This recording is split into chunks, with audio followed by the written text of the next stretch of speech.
I'm Teisha Bader with Shalom TV's News Update. Israel's Foreign Minister Avigdor Lieberman said he has not decided on whether to resign his position after he was indicted on 2 charges. As you may have seen on IBA News, Lieberman was facing corruption charges in the main case against him, which has now been closed.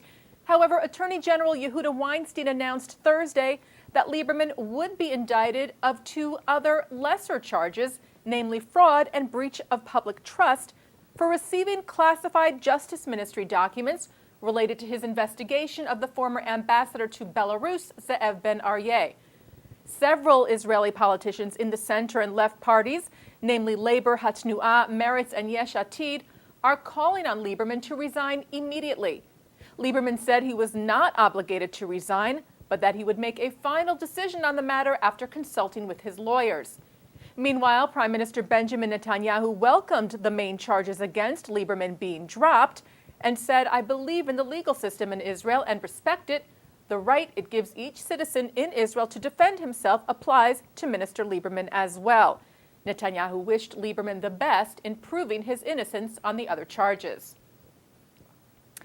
There have been some rumblings in the Arab media of possible activity between the Palestinian Authority and Jordan and of the future of peace negotiations.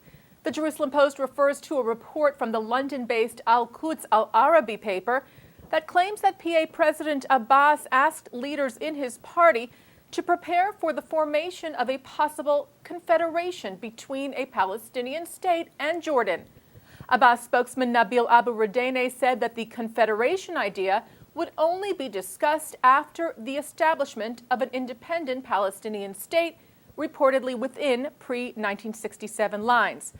The report also mentioned that Jordan is set to meet with Palestinian officials to talk about their future relationship in February. The Times of Israel and Ynet refer to a report from Al Hayat, another London-based Arab daily, claiming that Jordan's King Abdullah II would host Israeli-Palestinian meetings in February.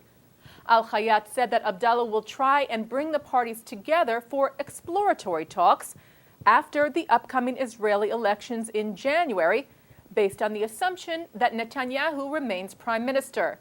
Sources cited in the report said that Mahmoud Abbas was presented the offer when King Abdullah visited the West Bank last week.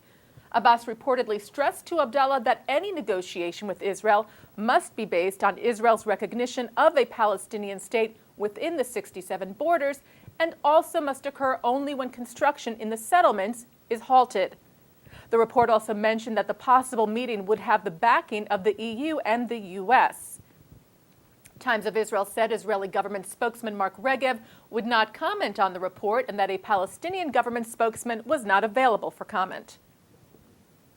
And staying with Jordan, the tourism ministry there warned Israeli visitors not to wear, quote, Jewish dress, unquote, or perform, quote, religious rituals in public places, in order to prevent an unfriendly reaction by Jordanian citizens. Israel's foreign ministry spokesman Yigal Palmor said this was nothing new and was really out of concern by Jordan to try and keep Israeli tourists safe. The JTA reports Israel's ambassador to Denmark issued a similar travel warning, asking Israeli visitors not to wear visible Star of David jewelry or speak Hebrew loudly. Israel's ambassador to Denmark, Arthur Avnon, is quoted as telling the AFP news service, "We advise Israelis who come to Denmark and want to go to the synagogue to wait to don their skull caps until they enter the building and not to wear them in the street." Chairman of the Nordic Jewish Security Council, Michael Gelvan, told the JTA that he backs the ambassador's advice, saying, "Sadly, this has been our recommendation for a long time now." The warnings come a few weeks after anti-Israel protests and vandalism of the Israeli embassy in Copenhagen last month. U.S. Senators Kirsten Gillibrand of New York and James Inhofe of Oklahoma urged the leaders of the House and Senate Armed Services Committees to allocate approximately $260 million for the U.S.-Israel Cooperative Missile Defense Programs under the National Defense Authorization Act for fiscal year 2013. The U.S. House of Representatives version of the Defense Act, passed earlier this year, recommended adding $168 million to the request, and the Senate recommended adding $100 million in its own Defense Act, which passed just last week. The letter from Gillibrand and Inhofe pushed for the higher increase. It stated, as witnessed by the recent attacks on Israel from Gaza, the continued joint efforts of the United States and Israel in missile defense systems is critical to protecting their close U.S. ally and American interests in that region.